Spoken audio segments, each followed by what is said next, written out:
Eu desconfio que seu jardim seria destruído pelas mandíbulas de insetos que se alimentam de plantas se não fossem os aracnídeos.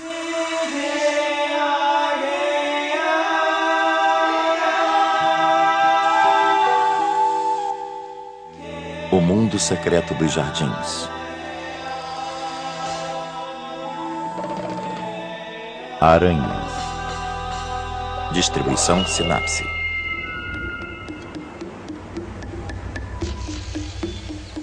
Assim que o clima esquenta suficientemente na primavera, todos os filhotes de aracnídeos começam imediatamente a emergir e haverá centenas deles agrupados em volta da cápsula do ovo. Vocês verão que logo começam a trabalhar.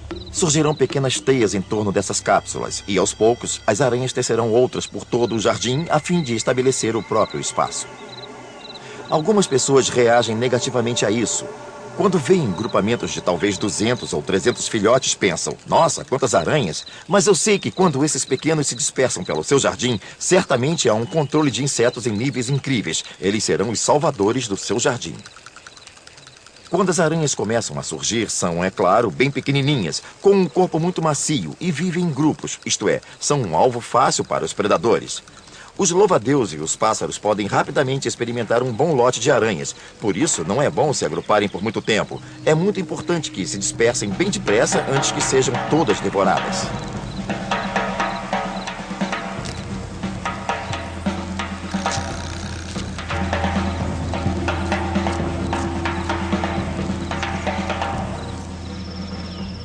Elas ocupam quase todo o espaço disponível, embrenhando-se por entre as flores, movendo-se por baixo de cepos, armando suas armadilhas por quase todas as passagens. Um estudo britânico mostrou que um único acre de um certo prado continha mais de 2.250.000 aranhas.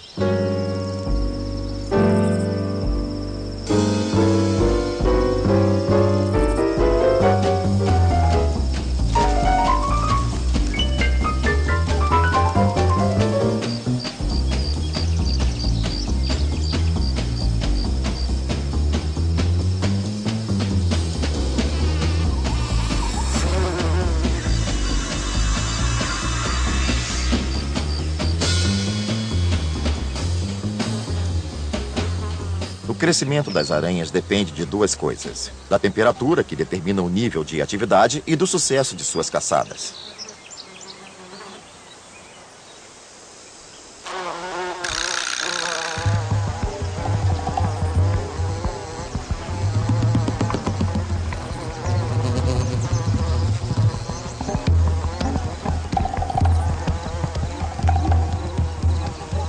Ser predador não é fácil, principalmente no início da primavera, quando não há tanto alimento disponível. Mas as tecedeiras têm uma vantagem. Constroem essas grandes redes que ficam espalhadas caçando coisas. Mas a competição é bem acirrada.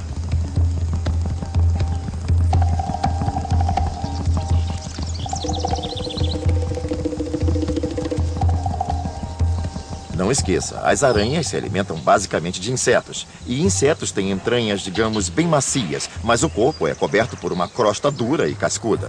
Por isso não são grande fonte alimentícia. O que muitas aranhas fazem, na verdade, é essencialmente pegar a presa e sugar as entranhas. Não há tanto o que sugar de um inseto comum.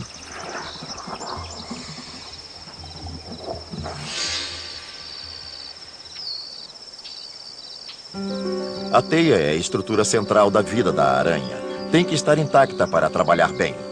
Por essa razão, ela reconstrói a teia todo dia para que fique perfeita. Basicamente, para construir a teia, a aranha estende uma linha de um ponto fixo que atravessa um espaço aberto até outro ponto fixo. Depois vai e volta sobre essa linha, que se chama fio-guia, reforçando-a para ter uma base sólida de onde começar o trabalho. Depois disso, a construção se dará de forma padronizada, das pontas para o centro. Essas linhas de seda não são fundamentalmente pegajosas. Essas são as linhas radiais sobre as quais a aranha andará para se locomover pela teia. Os fios se encontram num ponto central, que é bastante reforçado.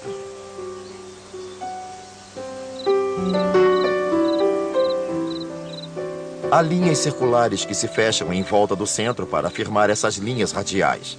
Essas linhas circulares é que, na verdade, são pegajosas.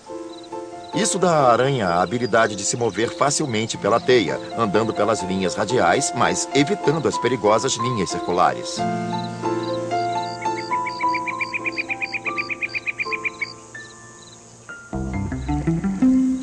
As aranhas não estão livres de se prender na própria teia. Elas não estão menos sujeitas do que qualquer outra criatura, mas são muito precisas em seus movimentos para não virarem suas próprias vítimas. Jamais saem das linhas radiais.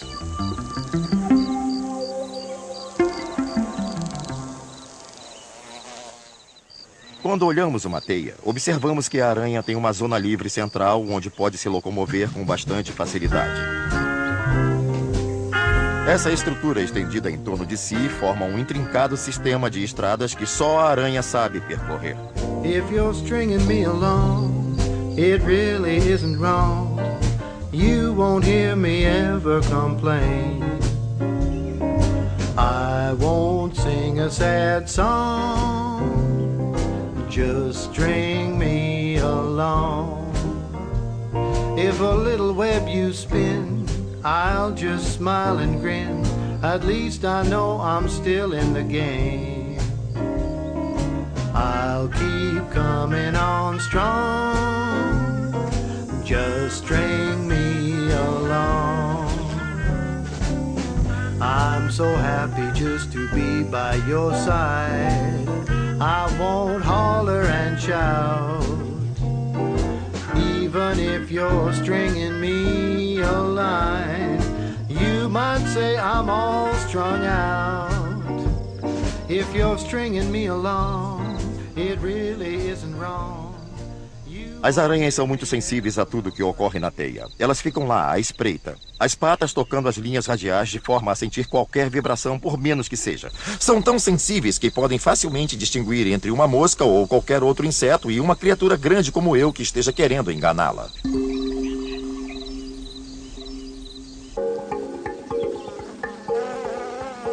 Os tipos de vibração que elas espreitam são curtos, movimentos rápidos que os insetos fazem. É claro que elas não querem qualquer dano à sua teia. Construir a teia é um investimento lucrativo. Ao sentirem algo, movem-se rápido e imediatamente injetam veneno na presa de forma a paralisá-la. E em seguida a mumificam, digamos assim, envolvendo-a em seda para que não haja qualquer dano à teia. Deixam-na lá, inerte, voltam à beirada e aguardam a próxima vítima.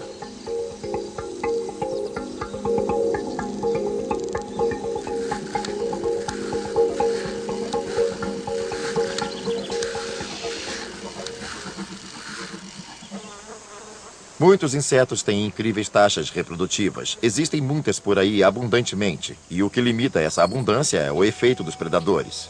As aranhas têm um papel preponderante nessa predação, realmente eficaz, contínuo, já que constantemente capturam criaturas, contribuindo assim para manter baixo esse número. A onda de novas criaturas vindo se alimentar em seu jardim é reduzida graças a esse complexo de redes que apreendem seres que andem sobre elas ou nelas pousem. Por outro lado, também capturam insetos úteis.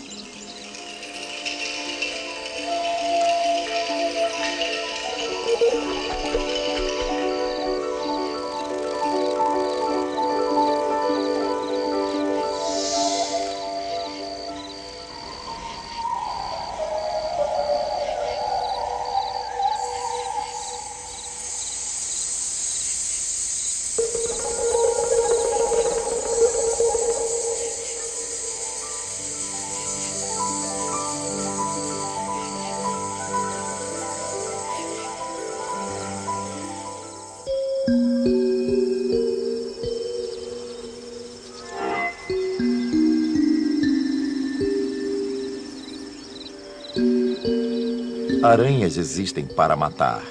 Não há aranhas vegetarianas, não há relações simbióticas estranhas. Todas caçam para matar. São minhas matadoras favoritas. Eu adoro tê-las no jardim. Elas controlam as pragas, controlam as criaturas que se alimentam em mim e, além do mais, são bonitas, se você olhar mais de perto.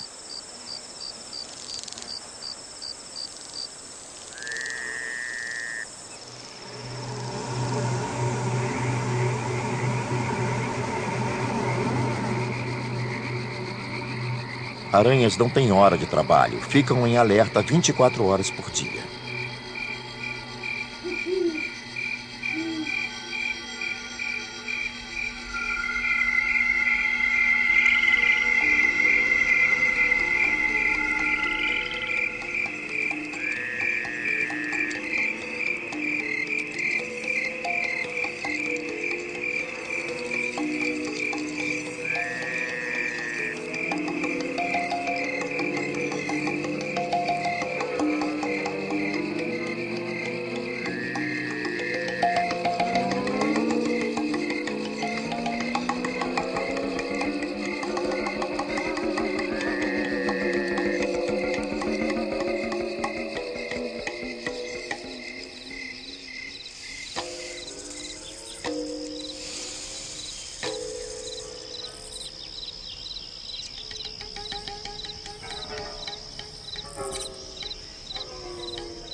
Mas as aranhas não caçam apenas, também são caçadas. Existem vespas especializadas em caçá-las e muitas aves que se comprazem em degustá-las.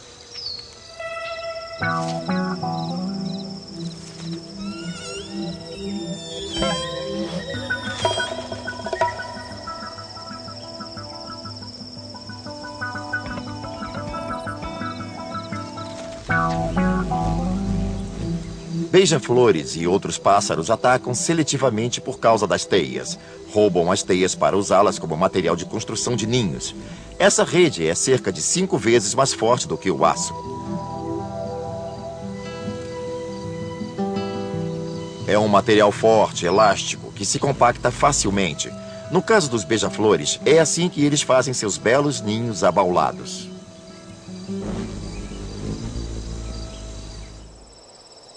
As aranhas não são totalmente indefesas. Muitas têm glândulas de veneno nos pelos que contêm uma química irritante que pode abater os predadores.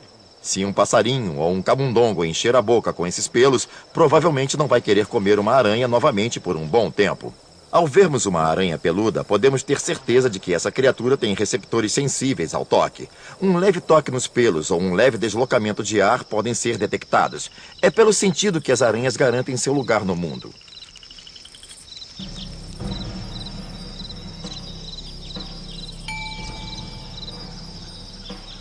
Percebe-se quando elas acabaram de trocar o pelo. Se por acaso você vir uma pele de aranha descartada, com o pelo ainda no lugar, vai pensar que é uma aranha inteira. Vai esperar que se mova.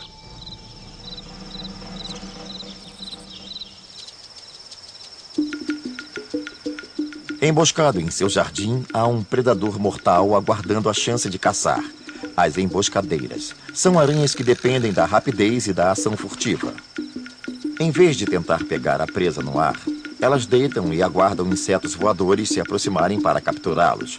Logicamente, o ponto de embuste mais apropriado são as flores, porque são visitadas por toda espécie de polinizadores. As aranhas embusteiras, em geral, ficam na base de uma flor, e quando uma mosca, uma abelha ou qualquer outro incauto se aproxima, elas repentinamente saltam e o capturam. Nós sabemos que há vários tipos de aranhas especialistas em emboscadas. Muitas dessas aranhas são belos representantes de sua espécie. É comum terem cores que combinam com as flores onde estão. São como flores ambulantes, e isso as ajuda a se confundir com o cenário e não desperta suspeita na presa até ser tarde demais. Muitas também têm veneno. Rapidamente imobilizam a presa e a mordem, injetando o veneno e paralisando a vítima, evitando a luta. A luta, evidentemente, leva ao risco de se machucar. Por isso a evitam usando veneno. Muita gente acha que as aranhas e suas teias são encontradas acima da vegetação, mas na verdade, no mundo dos aracnídeos, muita ação acontece aqui embaixo, no solo, sobre folhas caídas e sob a vegetação, onde criaturas como a aranha-lobo se escondem da mesma forma que fazem os leopardos na selva, caçando, abrindo caminhos pela vegetação.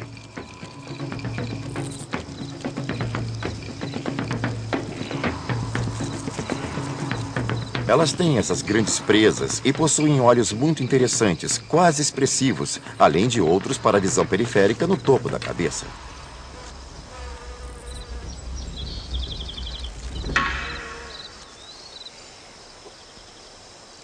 As aranhas-lobo e outros caçadores andarilhos dependem de suas patas compridas e reflexos rápidos para suas ágeis manobras através da vegetação.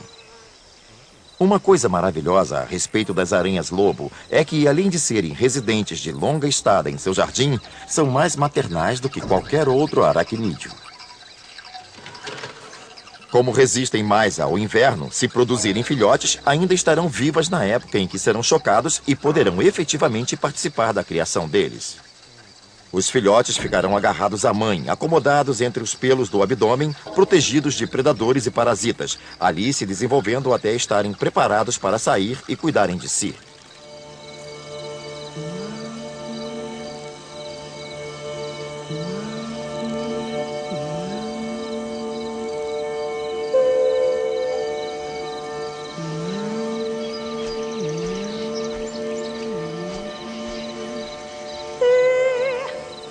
Um subgrupo pouco valorizado, mas que considero incrivelmente bonito, são os papamoscas.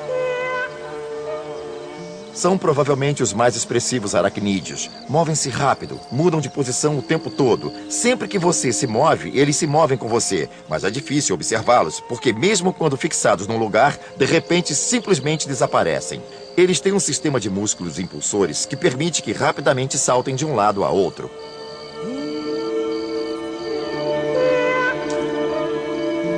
É óbvio que usam isso para surpreender a presa. São capazes de ficar parados numa posição. Têm olhos que geralmente ficam na parte de cima da cabeça, que funcionam para a visão periférica. Portanto, assim que detectam movimento a certa distância, podem saltar e aparecer do nada imediatamente em frente à presa e agarrá-la.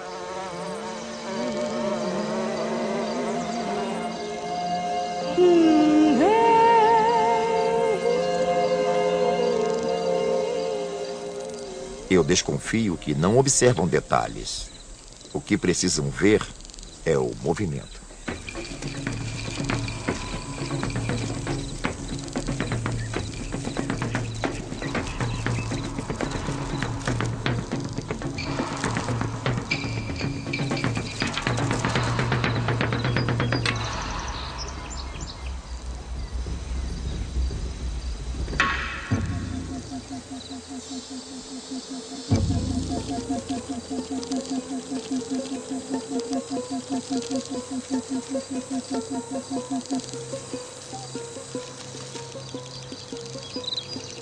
Qualquer coisa que se mova pode ser uma presa.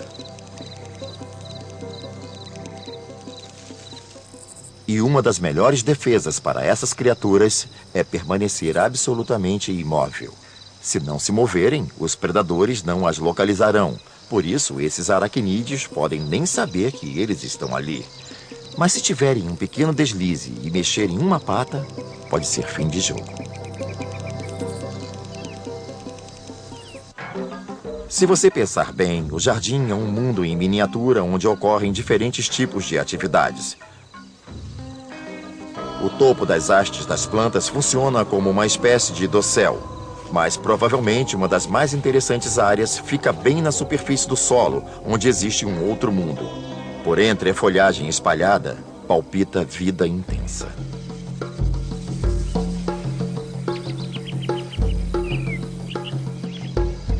As aranhas teia de funil passam a vida tirando proveito de toda a atividade que existe no solo do jardim.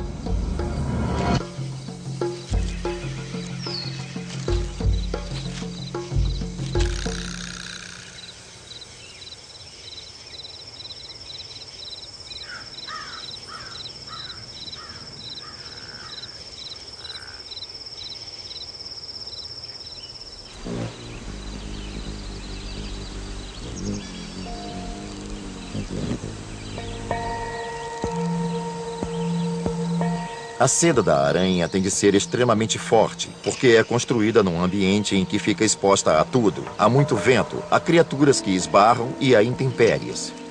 As gotas da chuva deveriam ser suficientes para despedaçar a fina seda. Mas a seda é tão forte que pode suportar isso. É por isso que, depois da chuva, podemos sair e ver que as teias estão brilhando com as gotículas de água.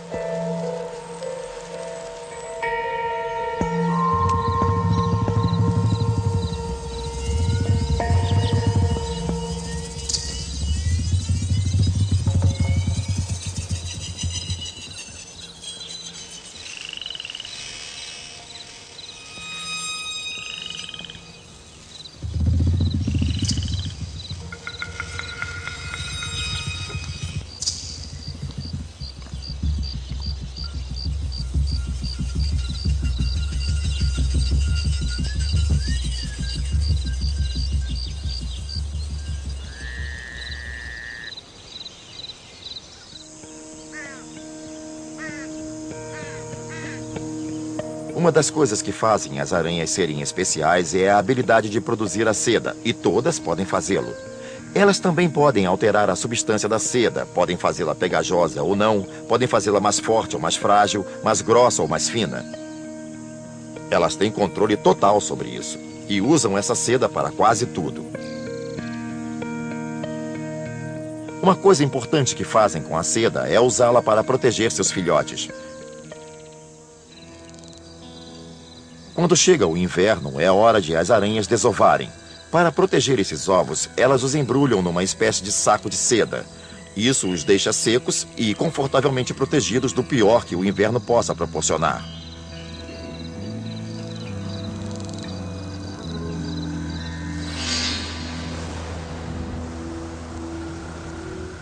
Já que a maioria dos aracnídeos adultos não sobrevive ao inverno e muitos morrem quando o outono chega, embrulhar esses ovos é o único cuidado maternal que o aracnídeo sabe oferecer.